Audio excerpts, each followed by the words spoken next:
그런데 사람이라는 게 참 희한합니다. 이런 것들이 오래 지속이 되면 별로 그렇게 크게 개의치 않습니다. 러우 전쟁이 그런 형태고요. 러우 전쟁이 벌어진 지 굉장히 오래됐습니다만 어느덧 언론에서조차 관심을 크게 갖고 있지 않은 그런 상황이 돼버린 거죠. 물론 이렇게 되려면 좀 시간이 필요합니다. 우리가 상황들을 놓고 보면 지금까지 변동성이 크지 않았던 것들이 단기 변동성을 한번 나타내고 그 다음에 이게 잦아들면서 시장의 관심에서 멀어지는 상황이 되겠죠. 여기에서 이제 또 두 가지 변수를 파생시켜서 볼 수 있을 것 같습니다. 첫 번째는 우리나라가 상당히 높다라는 겁니다. 데일리경제TV 시청자 여러분 안녕하십니까? YG경제연구소 차영주 소장입니다. 앞으로 데일리경제TV에서 여러분들과 정기적으로 주식시장과 투자 전략에 대해서 소통하도록 하겠습니다. 많은 호응 부탁드리도록 하겠습니다. 지난번에 이번 중동 리스크를 외부 변수에 따른 단기 충격으로 보셨는데요. 그 이후 시장 흐름을 보면 여전히 그렇게 보시는지 아니면 이제는 단순 조정을 넘어 시장 성격 자체가 바뀌는 초기 신호로 봐야 할까요? 그 사이에 조금 비가 변했습니다. 처음만 하더라도 중동전쟁이 단기간에 끝날 가능성에 무게중심을 좀 두었던 것이 사실입니다. 하지만 최근에 중동 전문가분들께서 말씀하시는 것이 중동전쟁이 양상이 바뀌면서 호르무즈 해협 전쟁으로 바뀌었다. 그러니까 결국 글로벌 석유전쟁으로 바뀌었다. 이렇게 비유를 나타내시는 것을 보게 되었습니다. 잘 아시는 것처럼 트럼프 대통령은 현재 지금 5개국의 군함 파견을 요청한 상태고 전쟁 양상이 드론전과 미사일전으로 바뀌면서 쉽게 끝날 듯 끝나지 않은 상황으로 전개가 되고 있는 상태입니다. 이렇게 전쟁이 생각보다 길어지면 시장은 두 가지로 반응을 하는데요. 첫 번째는 최근에 나온 월스트리트 저널에서 나온 칼럼입니다. 미국 투자자들도 전쟁이 단기간에 끝날 것으로 보고 유가가 $100에 근접했음에도 불구하고 주식시장의 변동성이 크지 않았다. 결국 이것은 착오일 수도 있고 전쟁이 길어지면 앞으로 주식시장의 변동성이 다시 재현될 가능성이 있다. 이렇게 이야기를 하고 있는 상태입니다. 이렇게 된다면 미국도 마찬가지지만 국내도 주식시장의 변동성이 크게 나타날 가능성을 배제할 수 없겠죠. 그런데 사람이라는 게 참 희한합니다. 이런 것들이 오래 지속이 되면 별로 그렇게 크게 개의치 않습니다. 즉 러우 전쟁이 그런 형태고요. 러우 전쟁이 벌어진 지 굉장히 오래됐습니다만 어느덧 언론에서조차 관심을 크게 갖고 있지 않은 그런 상황이 돼버린 거죠. 물론 이렇게 되려면 좀 시간이 필요합니다.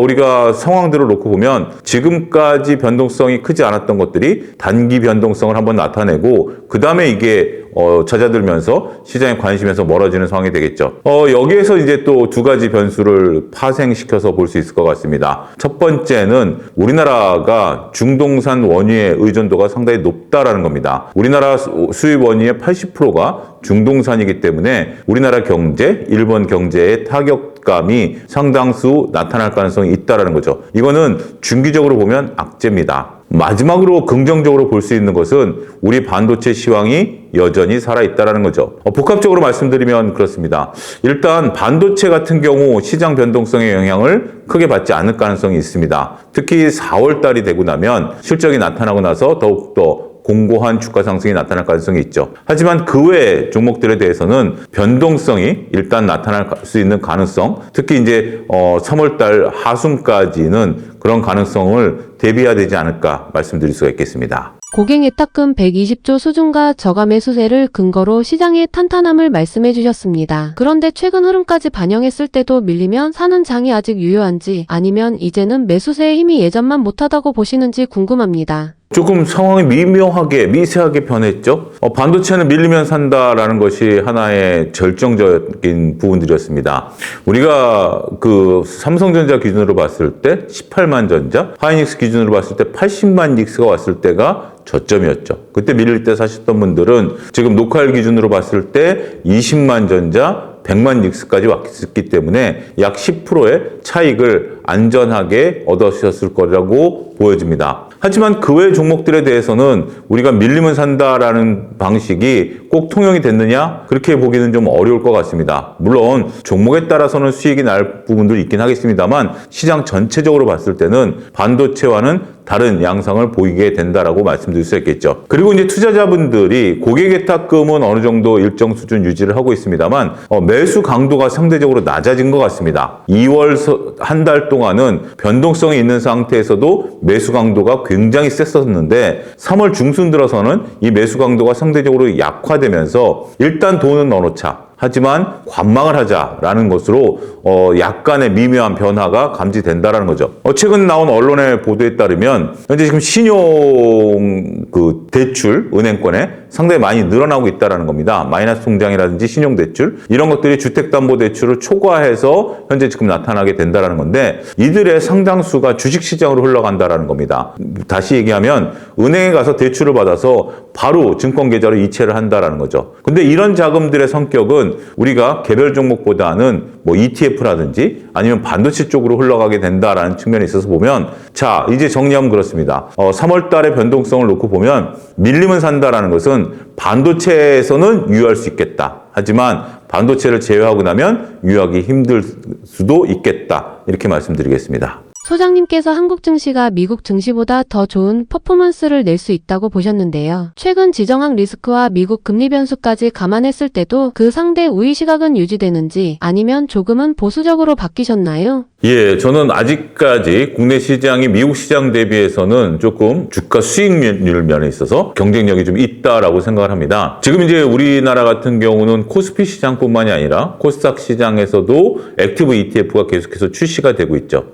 이것은 많은 투자자들의 관심을 불러 모으고 수요를 끌어올 수 있다라고 말씀드릴 수 있겠습니다. 또 하나 지금 이제 녹화일 기준으로 봤을 때 이재명 대통령이 증권사 담당자들을 대상으로 해서 증시 활성화 대책을 논의할 가능성이 있다라는 보도도 또 올라와 있는 상태입니다. 여전히 지금 현재 국정 최고 책임자가 주식시장에 관심을 좀 갖고 있는 거고 그 다음에 이제 뭐 기업들의 중복 상장 못하게 하겠다. 여당이 또 법안도 발의해 놓은 상태이거든요. 그런 부분들을 놓고 보면 정책적인 모멘텀 여기에 우리나라 반도체들의 막대한 영업이익 또 수출 기업들의 수출 호조 이런 부분들을 나타내면서 현재 지금 환율이 약세이고 외국인 투자자들의 본격적인 유입이 없음에도 불구하고 국내 시장이 나름대로 5,500선을 견조하게 지키고 있는 그런 상황입니다. 현재 지금 미국 대비 국내 시장의 유동성이 훨씬 더 풍부한 상황이기 때문에 미국 같은 경우 물론 빅테크 기업들의 실적이 계속 좋아지고는 있긴 합니다만 현재 뭐 글로벌 투자자들의 미국 시장으로 유입이 그렇게 확연히 뛰어나게 보이고 있지는 않는 상황이기 때문에 일단은 일정 기간 동안은 미국 시장 대비 한국 시장의 퍼포먼스가 더 좋을 것이다. 만약에 이것도 변화가 나타난다면 데일리경제TV에서 바로 말씀드리도록 하겠습니다. 하지만 현재까지 아직은 국내 시장이 상대적으로 수익률이 높을 가능성이 있다라고 말씀드릴 수가 있겠습니다. 지난 인터뷰에서는 가장 중요한 매크로 변수로 전쟁의 확산 여부와 미국의 금리 결정 메커니즘을 꼽아주셨습니다. 그 이후 상황을 보면 지금은 어느 쪽이 더 큰 변수인지, 즉 전쟁 그 자체보다 연준의 반응이 더 중요해진 국면인가요? 일단 전쟁이 더 크다라고 봐야 되겠죠. 전쟁이 확산되면서 지금 호르무즈 전쟁이다라는 점을 서두에도 말씀드렸습니다. 호르무즈 해협이 막히면서 물론 뭐 여기에 따른 여러 가지 얘기들이 있습니다. 이란 외교차관이 현재 지금 뭐 이스라엘과 미국 배를 제외하고 나머지는 유조선들로 통과시켜주겠다라는 얘기들도 있고요. 또 여전히 중동에 있어서 하메네이, 차남이 최고 지도자가 되면서 전쟁이 더욱더 격화될 가능성도 배제할 수 없는 뭐 여러 가지 지금 이제 불안감들이 나타나고 있다라고 말씀드릴 수 있겠죠. 이러다 보니까 유가가 올라가고 있습니다. 우리나라도 최고 가격 지정제를 할 만큼 유가가 급등해 놓은 상태고 미국 같은 경우도 갤런당 평상시에 뭐 1.5달러에서 많게는 3달러, 한 2.5달러 정도 수준이었던 유가가 LA 지역으로 5달러까지 올라갔다라는 그러한 좀 소식도 있습니다. 뉴스도 있습니다.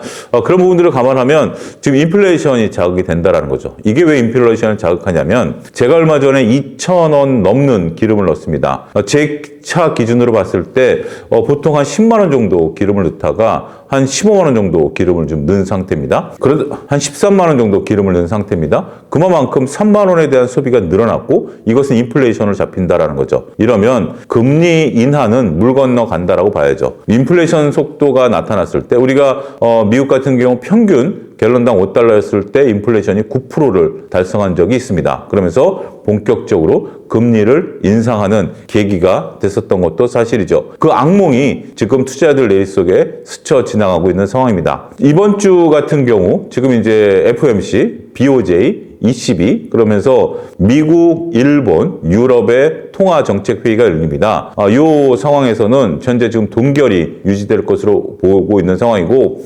빨라야 6월 달에 FOMC에서 금리 인하를 한 차례 할 가능성이 조금 있고 아니면 올해는 미국 기준으로 봤을 때 금리 인하는 물 건너간 가능성이 현재로서는 조금 보이는 상황이죠. 물론 전쟁과 관세 영향에 따라 달라지긴 하겠습니다만 일단 지금은 전쟁이 더 중요하다. 통화정책회의 같은 경우는 오히려 금리 인상을 하지 않는 한 시장에 있어서 관심은 상대적으로 덜하다 이렇게 말씀드리겠습니다. 지난번에는 중동 리스크 자체의 방향성을 예측하는 것보다 그 안에서 K방산 수출 모멘텀이 어떻게 확대되는지에 집중해야 한다고 하셨습니다. 지금 시점에서도 그 포인트가 여전히 유효한지 아니면 단기 기대감이 너무 앞서간 종목도 있다고 보시나요? 3월 이제 셋째 주 들어가다 보니까 지금 반도체는 올라가고 나머지 주식들도 미국 시장이 안정되면 올라가는데 방산주에 대한 변동성이 오히려 커요. 단기간에 LIG 넥스원이라든지 하나 시스템 같은 것들이 올라가다 보니까 상대적으로 좀 저조한 거죠. 방산주는 좀 고민이 됩니다. 우리가 단기간에 올랐다라는 것은 분명 우리가 우려해야 될 바 있는 건 맞아요. 하지만 지금 우리가 천공2에 대한 수출이라든지 천공2를 만드는 과정에 있어서 한화그룹과 같이 만든다라는 측면에 있어서는 조금 더 길게 가져갈 가능성도 배제할 수 없고요. 전쟁이 끝난 다음에 중기적으로도 우리 무기에 대한 선호도가 더 높아질 것으로 보기 때문에 방산에 대한 관심은 가져야 된다. 그러니까 이제 서로 간에 부딪히는 어떤 비유인 것 같습니다. 단기간에 올랐다라는 것은 부담이지만 한편으로는 그래도 봐야 되는 거 아니야? 라는 시각들이 여전히 있기 때문에 방산주는 보유하고 계신 분들 입장에서는 여전히 보유 영역이고요. 신규로 만약에 방산주를 봐야 되겠다라고 하면 오히려 밀릴 때마다 분할 매수 관점의 접근도 유의할 수 있겠다라고 말씀드릴 수 있겠죠.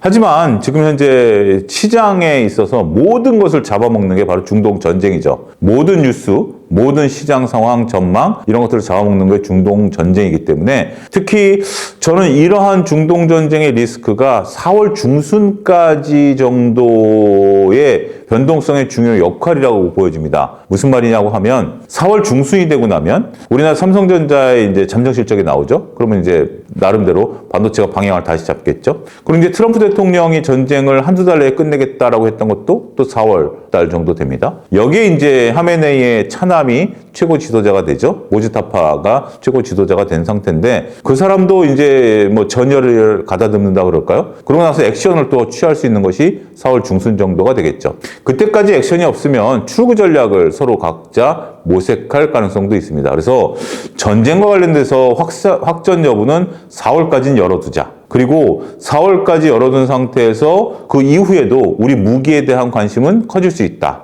그러면 그런 사이에서 나오는 변동성을 이용해서 밀릴 때마다 방산주를 모아가는 전략은 여전히 유효하겠다. 탑픽으로서는 LIG 넥스원이라든지 하나 시스템이라든지 하나 에어로스페이스 또 최근에 한화그룹이 그 한국항공우주에 대한 지분도 높였습니다. 이런 것들을 놓고 보면 전반적인 방산주들에 대한 관심은 여전히 유효하다. 이렇게 정리하겠습니다. 당시에는 LIG 넥스원의 천궁2, KAI, 하나에어로스페이스, 하나시스템, 하나오션까지 언급하시면서 특히 하나계열 방산주들을 주목할 필요가 있다고 말씀하셨는데요. 지금도 여전히 하나축이 가장 강한 축인지 아니면 그 안에서도 우선순위가 바뀐 종목이 있는지 궁금합니다. 일단 뭐 단기적으로는 LIG 넥스원이 탑픽이 되겠죠. 하지만 LIG 넥스원 같은 경우 이제 천공2에 대한 그러니까 이제 패트리어트 미사일 대비 가성비가 높다라는 것들이죠. 일단 가격이 한 절반 이하이기 때문에 그런 부분들이 상당히 이제 귀추가 주목되고 있습니다만 중기적으로는 저는 하나그룹들 계속해서 좀 봅니다. 하나그룹들이 갖고 있는 어떤 방산에 대한 역량, 우주와 관련된 부분들까지도 우리가 하나그룹주들이 전반적으로 볼 수 있겠고 하나오션 같은 경우는 올 하반기만 되면 마스카 프로젝트에 대한 뭐 내용들 이런 것들이 나올 가능성들이 있겠죠.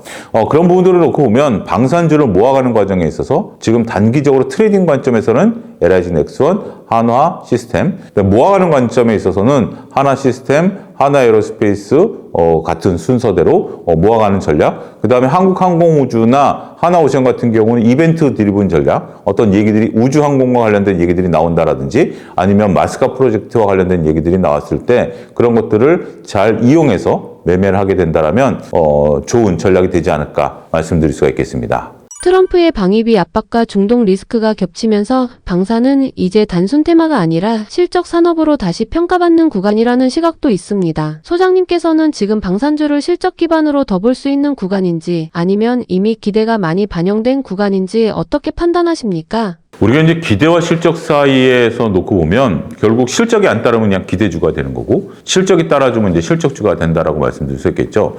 저는 실적과 관련해서 두 가지 모멘텀을 보는데요. 하나는 이제 수주잔고입니다. 수주잔고가 계속해서 늘어난다라면 방산주는 이 수주를 받고 매출이 일어나는 것에 대해서 연속성이라는 부분들이 좀 떨어져요. 무슨 얘기냐면 벨 같은 경우 계속 매 분기마다 인도되는 양이 일정합니다. 대체적으로 봤을 때 물론 약간의 변동성은 있지만 근데 무기 같은 경우 우리가 이제 뭐 예를 들어서 월 평균 10대의 탱크를 수출한다? 이건 아닙니다. 만약에 특정 국가의 탱크를 20대를 수출한다? 그러면 요거 이제 20대를 만들어 놨다가 특정 일에 이제 인도를 하게 되는 거죠. 그러면 1분기에는 열심히 만들고 2분기에 10대를 납품하는 거고 3분기에 10대를 또 열심히 만들어 갖고 4분기에 납품하는 거죠. 매 분기마다 납품하는 것은 아니기 때문에 그러면 이제 실적 변동성이 좀 크게 보이는 겁니다. 그럴 때 오히려 방산주들의 그 실적이 방산주들의 수주가 여전히 견고하다라면 오히려 실적이 안 잡혔을 때 매수 관점에 접근을 유효하다라는 거죠. 두 번째는 우리가 이제 수주를 통해서 수출을 할 때 영업이익률이 중요합니다. 방산 같은 경우 영업이익률이 6% 이상 유지가 되는지 여부를 봐야 되겠고요. 만약에 영업이익률이 6%가 유지가 안 된다라면 수주가 많음에도 불구하고 이건 저가 수주일 가능성이 있습니다. 그래서 방산주들 같은 경우 일단 두 가지 관점. 하나는 오히려 수출이 없었던 분기의 매수. 그 다음에 우리가 이제 영업이익률은 6%대가 유지되고 있는지 이 두 부분을 꼼꼼히 체크해야 된다라고 말씀드릴 수가 있겠습니다. 지금 방산주를 볼 때 투자자들이 가장 많이 착각하는 부분이 있다면 무엇일까요? 예를 들면 전쟁 뉴스만 보면 무조건 간다는 식의 접근이 위험한지 아니면 오히려 수출 계약 납기 실정 검증 여부를 더 봐야 할까요? 지금 이제 투자자분들이 저는 좀 많이 현명해지셨다라고 생각을 합니다. 우리가 이제 전쟁 얘기가 나오면 중소형 방산주들이 움직이다가 최근에 전쟁 얘기가 나오면 이제 대형 방산주들이 움직이는 거죠. 근데 이제 대형 방산주는 무조건 어떤 기대감보다는 실적이 답보되어 있기 때문에 나름대로 근거는 있다라는 거죠. 하지만 전쟁이 남으로써 단기간에 어떤 급등락을 나타낸다라는 거, 그것은 결국은 우리 무기가 실전에서 쓰이는 경우가 그렇게 많지는 않은 거죠. 앞으로는 이제 많아지겠죠. 러우 전쟁에서 우리 무기는 공식적으로는 쓰이지 않았죠. 근데 이번에 중동 전쟁에서는 우리 천공2가 UAE에 먼저 납품이 돼 있었던 상태이기 때문에 요격 용도로 사용이 된 부분들이 있습니다. 전쟁이 터지면 몇 가지 이제 여러분들이 떠오르는 것들이 있을 겁니다. 물론 이제 전쟁 지역에 따라 다르겠습니다만, 뭐 지역에 따라서는 농수산물 비료까지도 우리가 볼 수 있는 거지만, 전쟁이 나면 일단 전쟁 물자에 대한 부분들이 상당 부분 이제 소진이 되니까 우리 무기에 대한 가성비가 드러난다. 두 번째는 좀 더 나아가면 재건 이슈까지 또 건드리면서 주가들이 움직입니다. 물론 어떤 뭐 전쟁이라는 것도 굉장히 글로벌리 큰 이벤트고요. 거기에 따라서 피해가 나타나면 나중에 재건 이슈까지도 볼 수 있는 부분들인데, 여기에 이제 실질적으로 우리 매출과 영업이익이 늘어나느냐라는 것은 다른 부분들이다라는 거죠. 그래서 앞서 제가 영업이익률을 꼼꼼히 봐야 된다라는 겁니다. 재건 같은 경우도 잠깐 여담으로 말씀드리면 많은 국가들이 또 재건 산업에 뛰어들 텐데, 그럼 이 국제적인 입찰이 들어갈 텐데 과연 거기서 영업이익률이 크게 나타날까요? 이런 부분들도 한번 고민해 봐야 된다라는 거죠.